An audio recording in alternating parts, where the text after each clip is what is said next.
ડભોઈ ટીંબી ફાટક પાસે મોતનું divider. State હાઈવેના અધિકારીઓ ઘોર નિંદ્રામાં.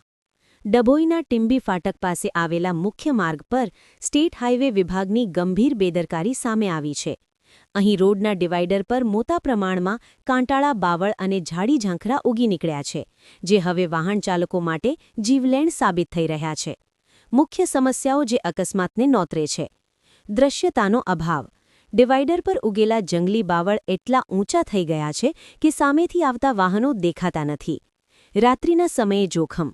આ માર્ગ પર કોઈપણ પ્રકારના રેડિયમ બોર્ડ કે સ્ટ્રીટ લાઇટોની સુવિધા નથી.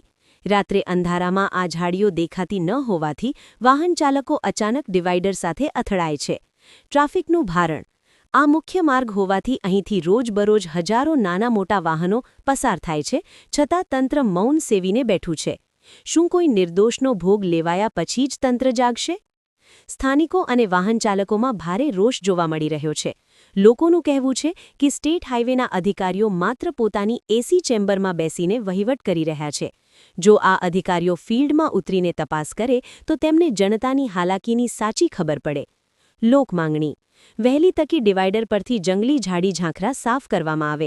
વળાંકો અને ડિવાઈડર પર રેડિયમ પટ્ટીઓ અને ચેતવણીના બોર્ડ લગાવવામાં આવે. માર્ગ પર પૂરતી લાઇટોની વ્યવસ્થા કરવામાં આવે, જેથી અકસ્માતો નિવારી શકાય. હવે જોવાનું એ રહ્યું કે તંત્ર આ બાબતે સત્વરે જાગે છે કે પછી કોઈ મોટી દુર્ઘટનાની રાહ જોવામાં આવે છે.